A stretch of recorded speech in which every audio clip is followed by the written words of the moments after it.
Welcome, everyone. Thank you so much for joining us for today's Appraisal Buzzcast. If you aren't already subscribed, make sure you do to get notified of the latest Buzzcast every time we post it. Today, we'll be speaking with Joan Trice, CEO of Allterra Group, and Bill Garber, the Director of Government and External Relations with the Appraisal Institute. We will be discussing new legislation and what is going on in DC that will be affecting appraisers. You're going to want to stay tuned in for this one. Joan? Thank you, Jim, and welcome, Bill. Long time no see. Nice to see you. Thanks for having me. So you're like in the vortex there in Washington, D.C., and I know I'm hearing there's actually a lot going on under this administration in and around appraisal. So I heard a little buzz about the Valuation Fairness Act. Can you share with appraisers what that's all about? Yeah, absolutely. And it is a high priority for not just the Biden administration, but for House and I think to come Senate Democrats as well.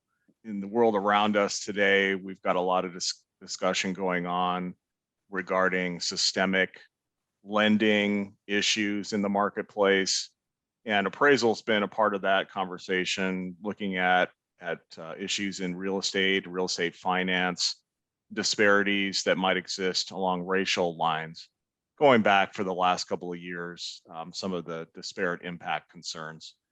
Appraisal has been at the table, part of that discussion, and we've been meeting with Chairwoman Maxine Waters' office throughout this time, talking about where there are issues that can be addressed across the industry. And one of the biggest things that we saw and really encouraged the committee to look at was the ecosystem of appraisal. So when you think about appraisal, you have your valuation methodology, you have valuation practitioners, you have licensing and standards, but the appraisal process is part of a larger set of machinery that involves stakeholders like underwriters and reviewers and loan officers through a lending process who are also working with other stakeholders in the real estate community, real estate agents, home builders, and the like. And when it comes to an issue of this magnitude, it was our view that we really needed to have an industry-wide discussion. We need to engage stakeholders, those that are really driving the appraisal process to some extent, whether that's the underwriters or the reviewers, and really get everybody at the table to try to talk about some of these issues. You can't really address these so-called appraisal concerns with appraisal in isolation. You really got to bring all of the stakeholders in to have that really sincere conversation. So that's what this bill does, reflect some of that commentary. It would set up a task force of the agencies that are involved with appraisal policymaking, the bank regulators, the FHFA.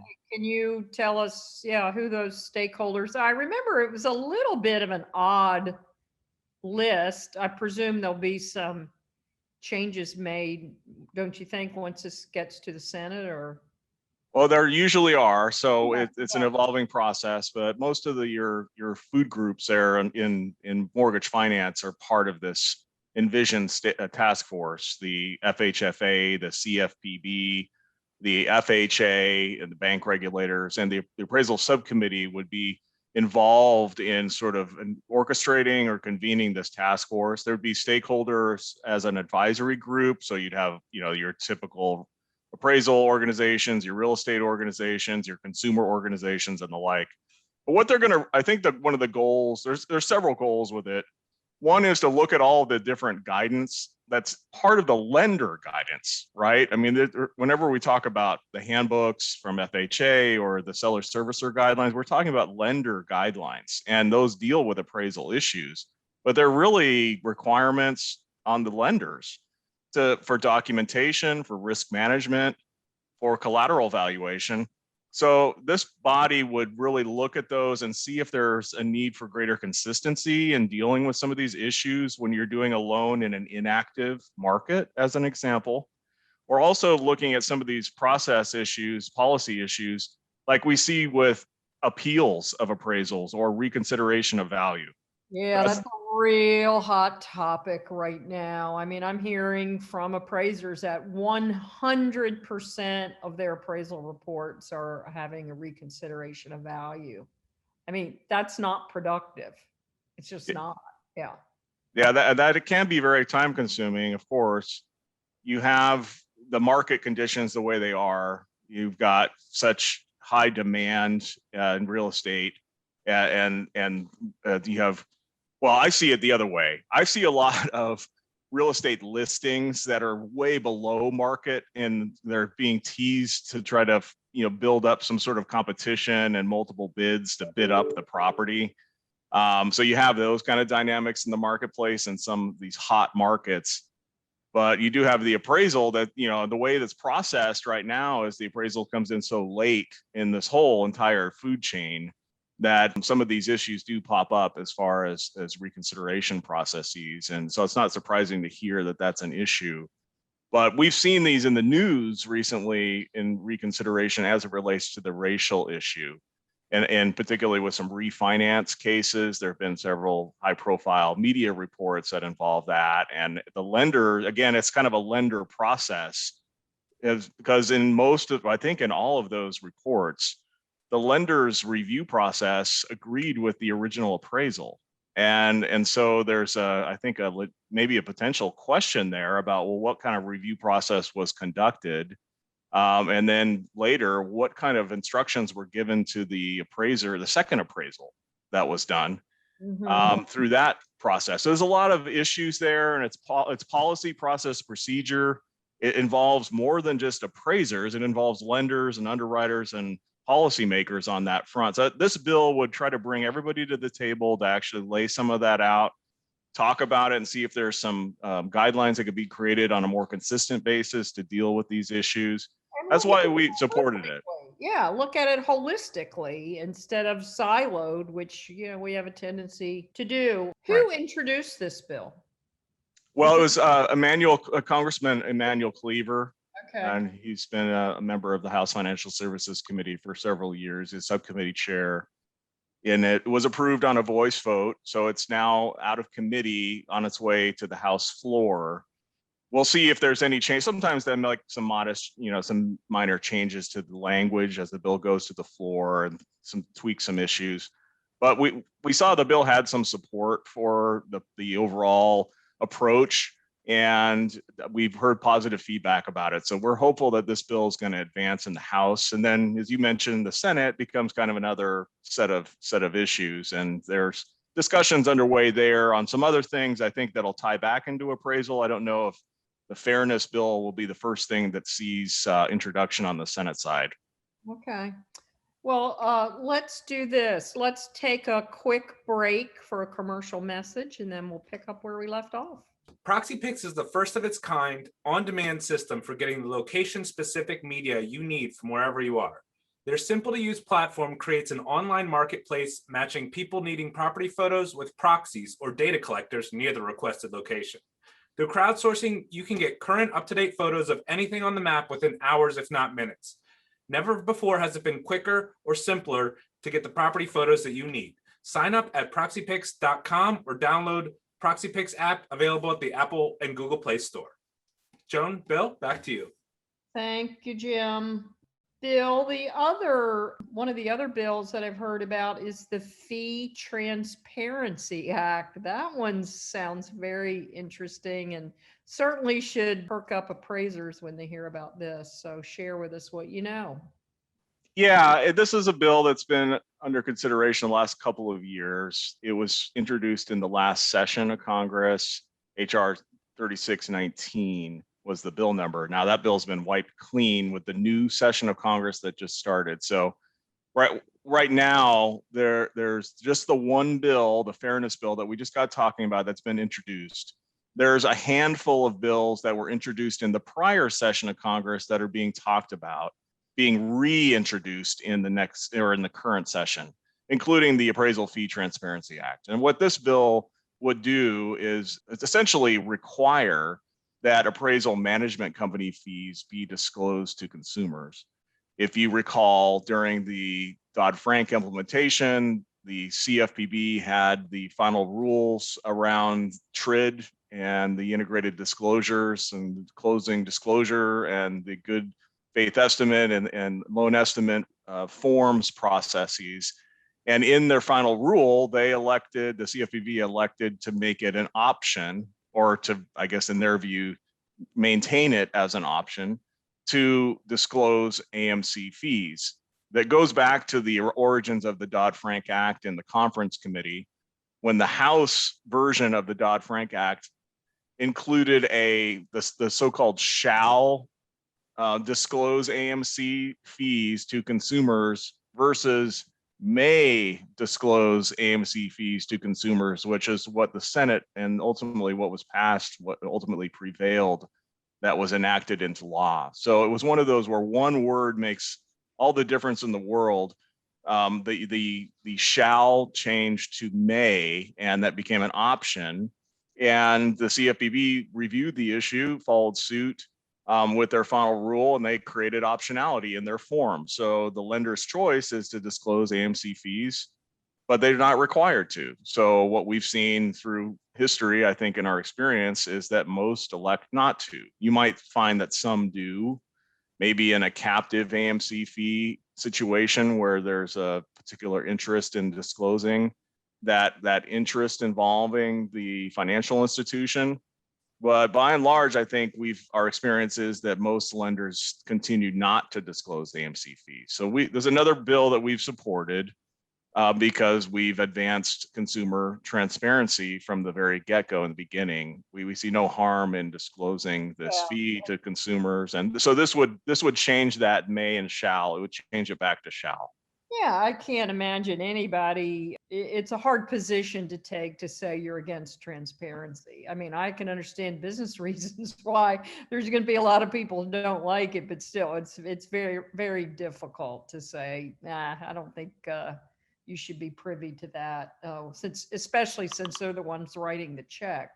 Now, I'll say this, that we have talked with some banks and financial institutions who have raised other issues with the TRID rules, which I think we do have some sympathy for and support for addressing. You might recall that the appraisal is now part of what they call the zero tolerance package.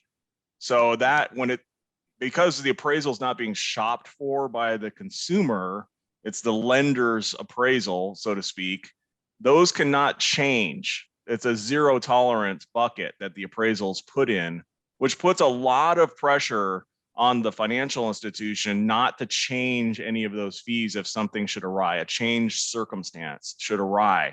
You really need like a catastrophe to happen in order for them to have a changed circumstance under these rules.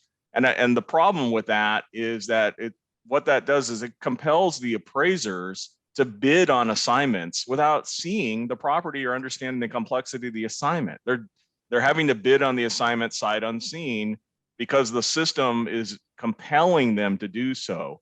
So I think the lenders have made a point that we agree with, that the zero tolerance regime sort of unnecessarily ties the hands of the service providers and really makes it difficult. If the complexity of the assignment is such, when they actually go put boots on the ground on the property, right now there's no ability to change, or little ability to change that process and that fee, when there's a very legitimate reason for it. And we agree that there may be some wiggle room necessary for that. Why, it just seems to me an odd setup anyway. It's like, if the product is for the lender, for the benefit of the lender, why isn't the lender just paying the fee? Yeah, and the ability to pass these costs on to the consumer, of course. Now, some will choose to pay for it out of a competitive situation, but they've had the ability. Going to pay for it through the rate and term if they're not paying for it, up front. So the consumer's always going to pay, but the process today creates a ridiculous bottleneck and a lot of back and forth between the lender and or the middleman, the AMC and the appraiser. And there's so much time lost in what should be a really simple process. pre-Dodd-Frank, this was not an issue. Dodd-Frank, yeah, in this particular instance, Yes. created a new bottleneck. Well, I think a lot of lenders out there would support full transparency of fees, appraisal and AMC if there was an issue, if there was some attention paid to the zero tolerance piece, because that really drives and constrains their ability to do much. They can't change anything once it gets going. Yeah, I know that I understand the intent, but it just didn't work. The intent was to ensure that appraisers get paid a customary and reasonable fee, but it really didn't accomplish that at all. So we're kind of still debating. We're still working on it. It's a work in progress. That's absolutely the best way to put it. I tell you what, let's take one more break and then we'll come back and we'll talk about that portal bill that keeps popping up over and over again. Yeah. Appraisers, stop waiting 30 plus days to get paid on your appraisal invoices. Sakady Capital is a simple and secure payment platform that improves your cash flow and reduces the time you have to spend on paperwork and making collection calls. The process is simple. After the initial account setup, simply submit your invoices to Sakady Capital instead of your AMC or lender. You receive payment the next business day while Sakady Capital collects payment from your AMC or lender, leaving you with more time to do what you want to do. To set up your account and get paid faster, call the Sakady Capital support team at 208-953-7234. That's 208-953-7234, or email support@sakady.com. Joan, back to you. Thank you. So Bill, tell us about the portal bill. Sure. There was, again, in the name of bills that were introduced last session that are being considered for reintroduction in the current session of Congress, there's the PAL Act, the Portal for Appraisal Licensing. It was introduced last session as HR 7688. There's no bill for it in this session yet, but there is discussion going on the Hill about reintroduction and what might happen with advancement of that bill. I think what we're seeing is that we've got a couple of different tracks going on right now. We've got the fairness legislation we talked about at the beginning, and then there's kind of there's a kind of a catch-all of stuff that is being looked at. The transparency piece being one. There's another bill dealing with FHA licensed appraisers, sort of allowing licensed appraisers to come back in under the FHA requirements. There's a provision that would allow the appraisal subcommittee to adjust the appraisal management company registry fees and to also make adjustments to the appraisal subcommittee board of directors, adding in the Veterans Administration and the USDA as two other examples. Along with this portal bill, I think what we're starting to see is that all of these things have the potential to be combined in what you might consider like an omnibus appraisal reform bill. They're all very germane to one another. They kind of evolve and center around the appraisal subcommittee to some extent and sort of their operations and their programs. With the portal, what we're looking to advance is more consistency and really reduction in the red tape that the practitioners face when they try to renew and apply for licenses with the state appraiser regulatory agencies. They have to deal with background check processes that are kind of all over the place. You've got the state imposed background checks. You've got the financial institution imposed background checks. This bill would establish the appraisal subcommittee as a coordinating entity, basically working with the states to house all of their appraisal licensure application processes in the cloud, so to speak.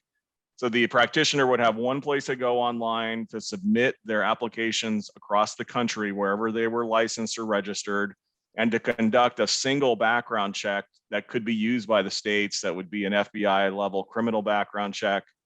And then have all of those clear out the patchwork of background checks that are being done today. And that would satisfy, under the bill, it would satisfy all of the requirements that are imposed by financial institutions on third-party vendors as well.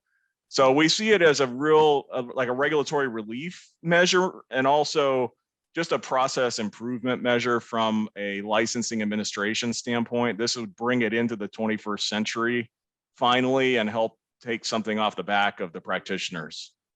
Yeah, the way the states manage it now, and as you know, some states have healthy budgets and others have very thin budgets. And so you have large states like California and Texas and Florida who have more sophisticated systems to manage the licensees. And then you have small states who are, at best using an Excel spreadsheet to manage the credentials. It's a lot of disparate treatment, I guess. It's incredibly inefficient.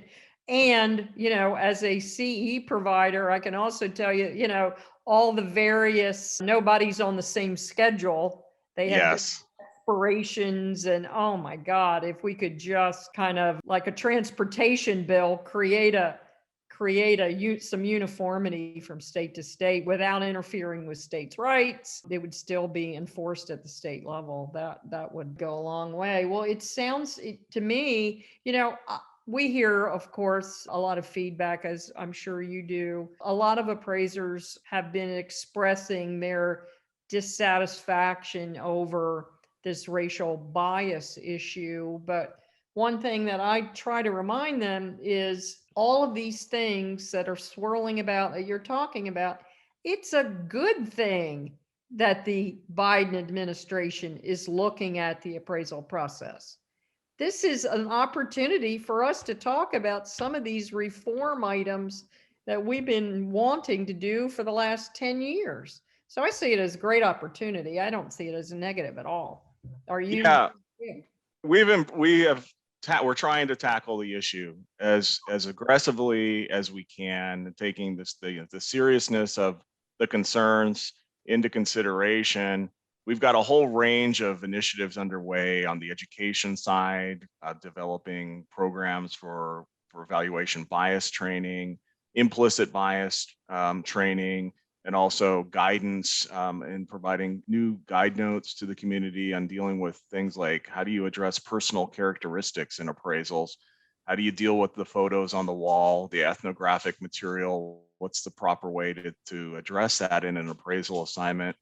Also looking at issues of diversity, because we come from an apprentice model that has leaned very heavy male and Caucasian. And we've got to address that. We need to have more diversity. It needs to be more reflective of the community at large, our society. So we've got a couple of diversity initiatives underway, most prominently the Appraiser Diversity Initiative with Fannie Mae and the Urban League, that is promoting appraisal to minority communities of color, promoting scholarships and working through the education process to become an appraiser. Biggest challenge, of course, as we all see, is in the experience side and trying to find supervisors and work through that. We've got our program that's providing some advice and mentors, but we're also looking at bringing on some private sector sponsors to help actually commit to bringing on individuals as trainees within that program. So we're excited about those solutions. But again, going back to the policy side, we can't do this by ourselves. We've got to have the stakeholders and the agencies that are really setting the policies here. We all need to be working on this together. That's why I was really pleased with the Fairness Bill, HR 2553, because it actually strikes that right tone. It cuts through all of those issues on the stakeholder side and also on the diversity side, because it would provide some funding for diversity improvement as well. Yep. No, I think that's fantastic. Well, thanks for the summary. That was a great tour of what's going on in DC without me having to fly to DC. So that's a good thing. Well, thank you, Bill. We really appreciate you joining us today. Thanks very much for having me. Look forward to it next time. Okay. Joan and Bill, thank you so much for your time today. And thanks to our listeners for joining us. This was a really interesting Buzzcast for anyone who wants to keep up with what the legislation that could affect the appraisal process is. If you have an idea for future Buzzcasts or would like to be interviewed, reach out to us at info@appraisalbuzz.com. Make sure you're a subscriber of our Buzzcast. And hey, if you're not already a subscriber, check out our Buzz forum at appraisalbuzz.com. Have a great day, everyone. When was the last time you wanted to work more for less money? The appraisal industry is headed that way. You have to do more for the same money, and now you have less time for yourself. DataMaster can change that. With their easy-to-use software, DataMaster lets you spend more time analyzing and less time typing. Plus, you get more information than the other data products. Head to www.datamasterusa.com/buzz for more information and to learn how you can save an hour per report.